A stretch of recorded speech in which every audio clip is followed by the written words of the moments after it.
The carrier grew larger in my bomb sight until it filled my entire world. 20,000 feet below, the Japanese flat-top Zuikaku cut through the blue waters of the Philippine Sea, her flight deck crowded with aircraft, her guns blazing orange fire at the American dive bombers screaming down from above.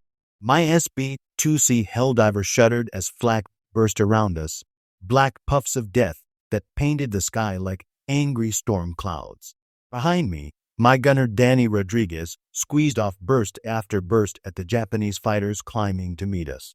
Holy Mary, Mother of God, I whispered through clenched teeth as I pushed the stick forward, sending us into our final dive.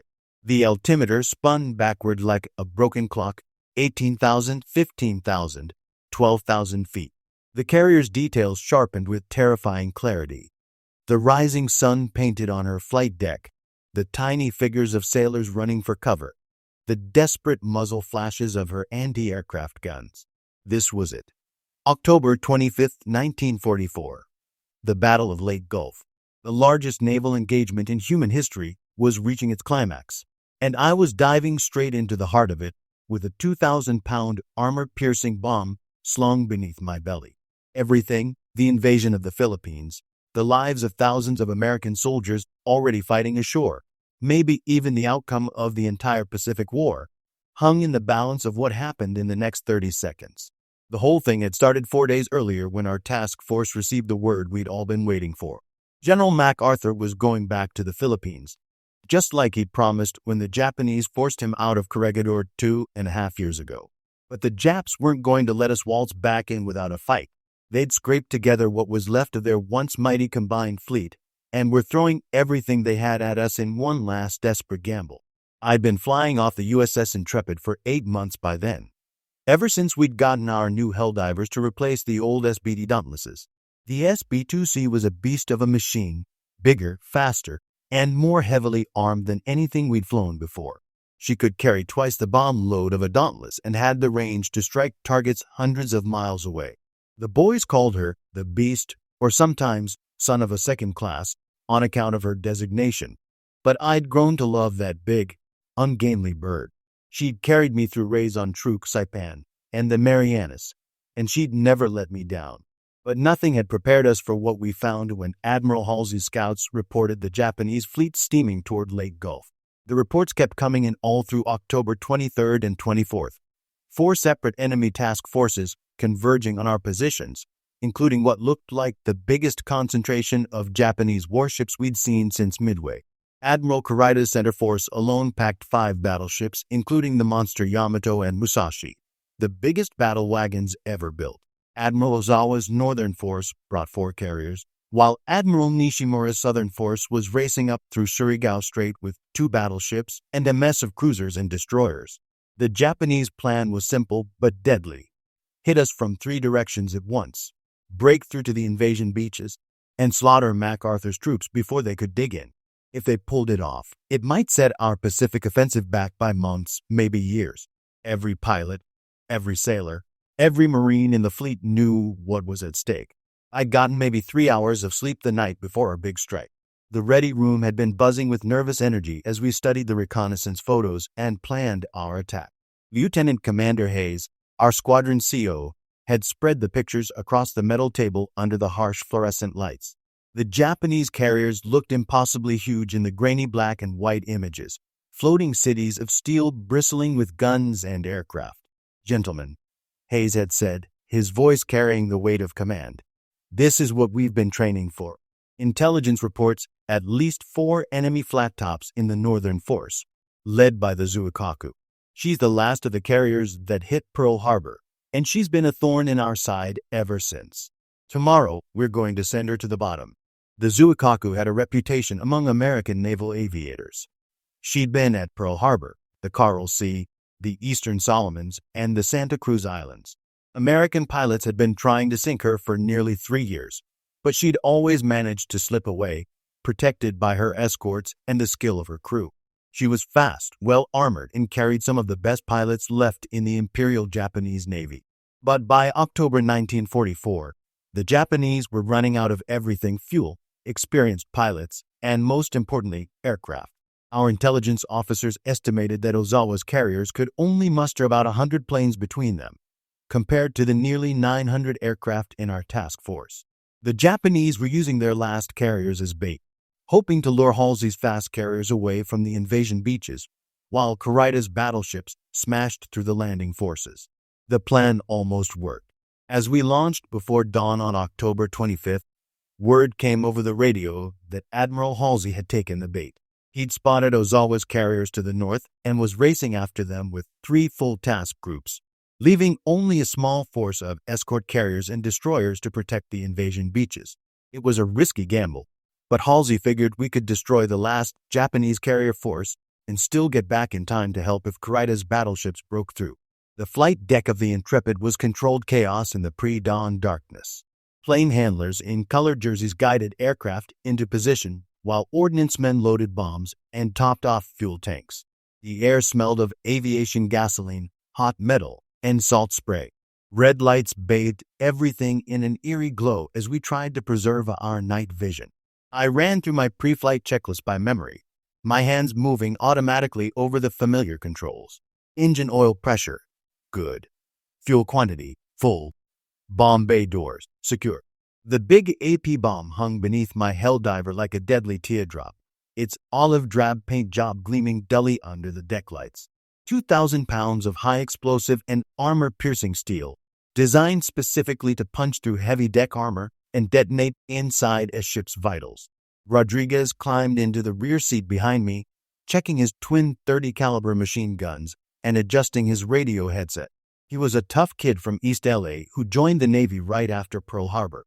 This was his 15th combat mission, and he'd never complained once about the long flights or the flak that seemed to follow us everywhere we went. "Ready when you are, sir," he called over the intercom, his voice crackling through the static. The catapult officer gave us the wind-up signal, his arm rotating in the dim light. I pushed the throttle forward, feeling the big Radar 2600 engine roar to life. The Helldiver strained against the catapult shuttle, every rivet and bolt vibrating with barely contained energy.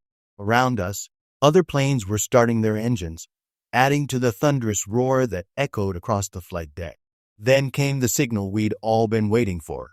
The launch officer dropped his flag, and the catapult fired. The acceleration slammed me back into my seat as the Helldiver shot forward, racing down the deck toward the black void where the sea met the sky. The ship's island flashed past in a blur, and then we were airborne, climbing away from the carrier's lights into the pre-dawn darkness. Behind me, I could hear Rodriguez whooping with excitement over the intercom. One by one, the rest of the strike group formed up around us. 42 Helldivers from the Intrepid, Franklin, and Lexington, escorted by 24 F-6F Hellcat fighters. We climbed steadily to the northeast, following the bearing our scout planes had radioed back. The Japanese carriers were out there somewhere in the darkness, maybe 200 miles away, racing north at maximum speed. As the sun rose behind us, painting the sky in brilliant oranges and reds, we began to see them. First, just specks on the horizon, then the unmistakable silhouettes of warships steaming in formation. The Northern Force. 4 carriers, 2 battleships, 3 cruisers, and 8 destroyers, spread across miles of ocean in a desperate attempt to escape the American air armada bearing down on them. "Tally-ho," called Lieutenant Morrison, our flight leader. 4 flat tops bearing 040, range 15 miles. "Let's go get 'em, boys." The formation began to spread out as we approached, each squadron selecting its target. The Zuikaku was easy to spot, the largest of the 4 carriers, her flight deck angled slightly into the wind as she tried to launch what few aircraft she had left. Smoke poured from her stack as her engineering crew pushed her engines to their limits. But we were faster. The Helldivers dove down from 22,000 feet, picking up speed with every second. The Japanese fighters that rose to meet us were badly outnumbered and many were flown by inexperienced pilots. Our Hellcat escorts tore into them with devastating effect, their 6.50 caliber machine guns shredding the lightly armored Japanese planes. I watched a Zero burst into flames and spiral into the sea, its pilot never even getting close to our bombers. Another tried to make a head-on pass at our formation, but was caught by 2 Hellcats and blown apart in a ball of orange fire. The few Japanese pilots who survived the initial onslaught found themselves fighting for their lives against American fighters that were faster, more heavily armed, and flown by veterans with hundreds of hours of combat experience. The anti-aircraft fire began when we were still 10 miles out. Black puffs of flak started appearing around our formation, the Japanese gunners firing at maximum range in a desperate attempt to break up our attack. But we kept coming, holding our formations as the explosions got closer and more accurate. Flak at 11 o'clock, Rodriguez called over the intercom. "Looks like they're really throwing it up there today." He was right. The Japanese knew this was their last stand, and they were firing everything they had. The sky filled with bursting shells, tracer rounds, and the smoke trails of desperate fighter attacks. A Helldiver from the Franklin took a direct hit from a 5-inch shell and simply disappeared in a ball of flame and metal fragments. Another pilot radioed that he was hit and heading back to the task force, his engine streaming oil and coolant, but the rest of us kept going. This was what we'd trained for, what we'd been building toward since Pearl Harbor. Every hour of flight training, every practice bombing run, every night spent studying aircraft recognition charts had led to this moment. We were the tip of America's spear, the instrument of our nation's vengeance for December 7, 1941. The Zuikaku grew larger in my windscreen as we approached. She was a beautiful ship, I had to admit, sleek and purposeful. Her pagoda-style bridge rising from her starboard side like something from a Japanese woodblock print. Her flight deck was crowded with aircraft, some spotted for takeoff, others being frantically pushed toward her elevators to get them below and out of harm's way. "Bomb doors open," I called to Rodriguez as we began our approach. "This is it, buddy. Let's send this one to the bottom." The dive bombing attack was a precisely choreographed ballet of destruction.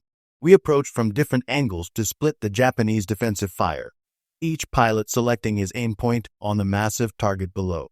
Some went for the flight deck to prevent aircraft operations, others aimed for the island and bridge structure to knock out the ship's command and control.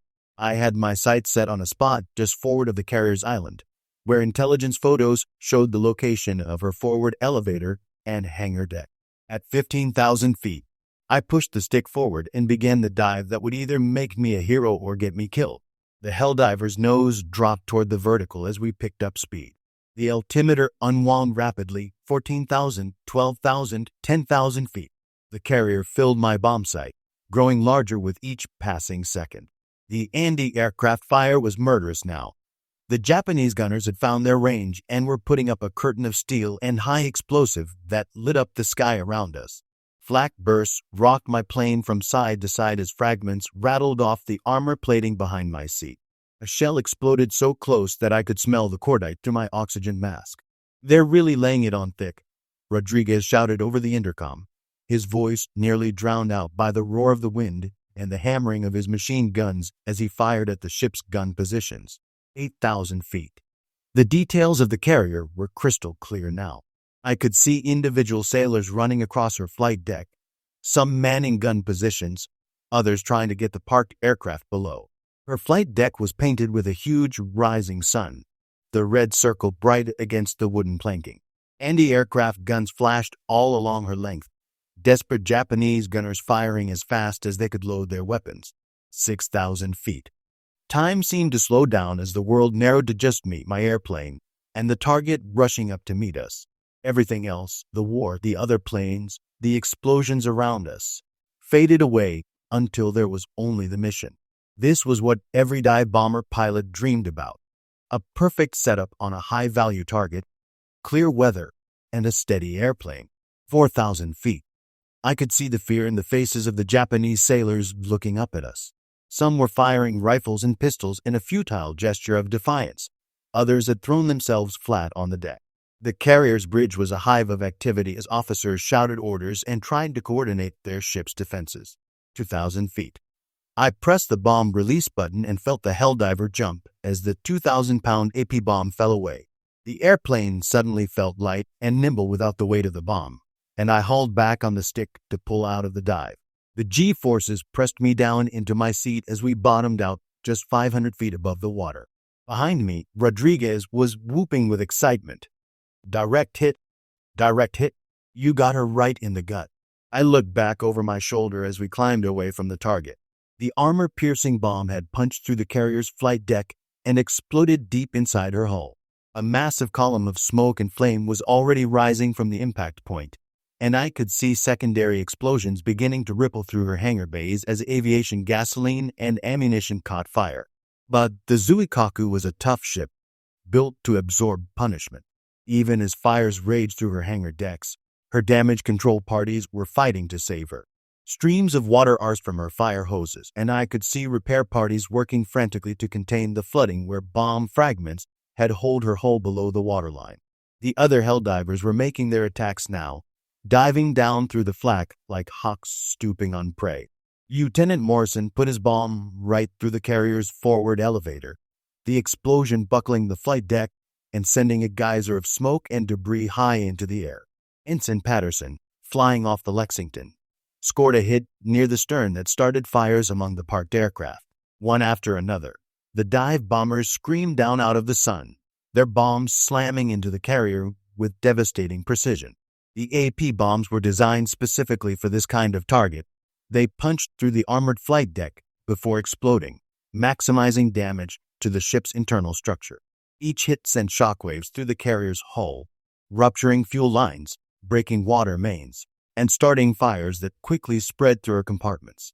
The Zuikaku was dying, but she was taking a long time to do it.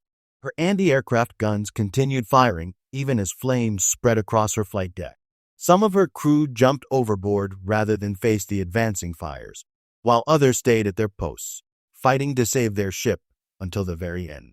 From 5 miles away, I watched the great carrier list slowly to port as seawater poured through the holes our bombs had torn in her hull. Her flight deck, which had once launched the aircraft that attacked Pearl Harbor, was now a twisted mass of burning steel and wood. Smoke rose from her in a pillar that could be seen for 50 miles, a funeral pyre for the last of Japan's Pearl Harbor carriers. "She's going down," Rodriguez called over the intercom, his voice filled with amazement. "Look at her go." The Zuikaku rolled over slowly, majestically, like a wounded whale.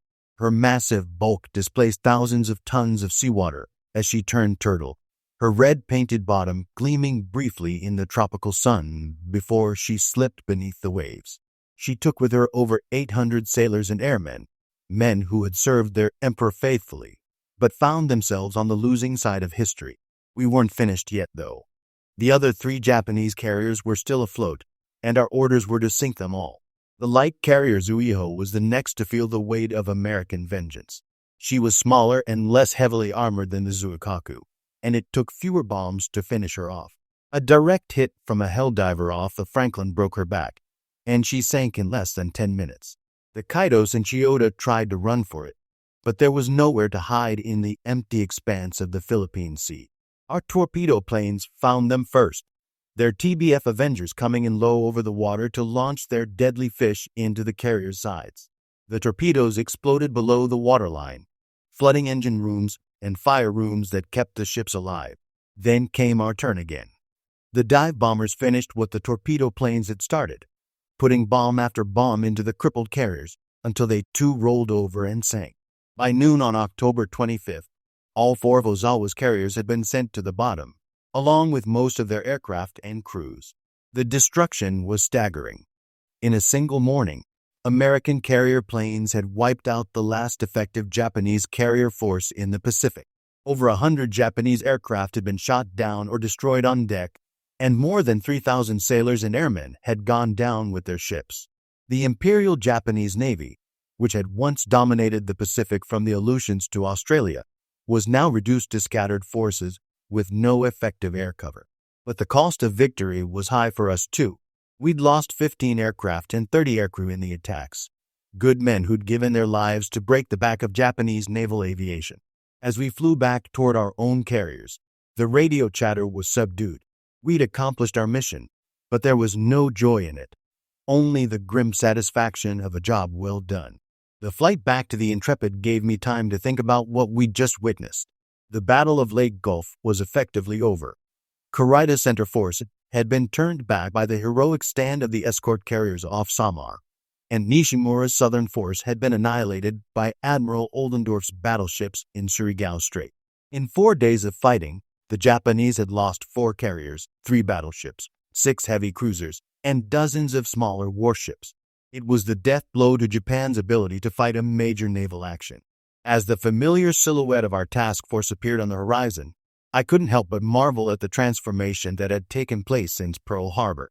3 years ago, the Japanese Navy had seemed invincible, their carriers ranging freely across the Pacific, while American forces retreated from one disaster to another. Now, American industrial might and the skill of American fighting men had turned the tide completely.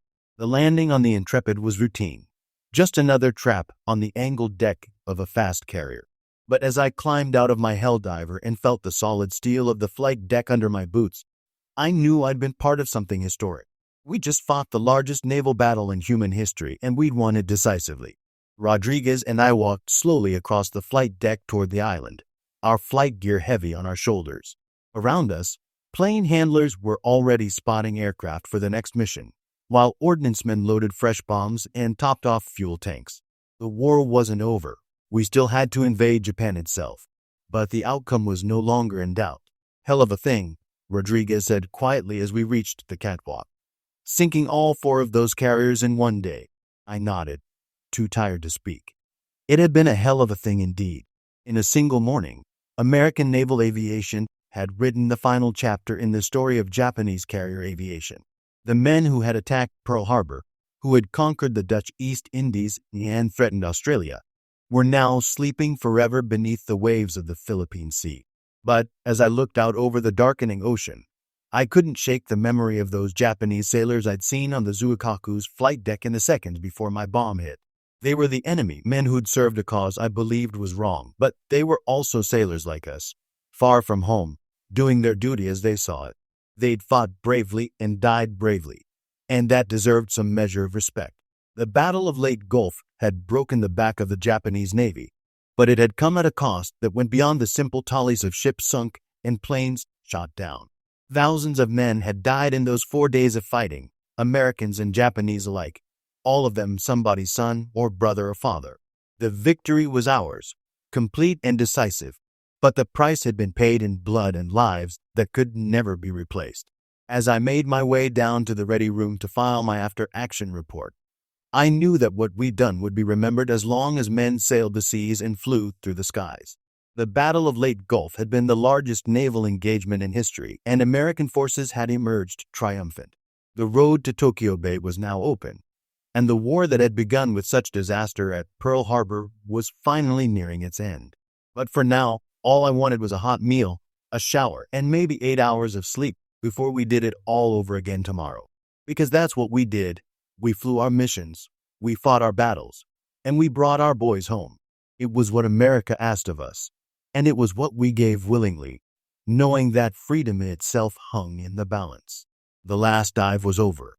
The Japanese carriers were gone, and somewhere in the growing darkness of the Philippine Sea, the ghosts of sunken ships bore witness to the price of victory in the Pacific War.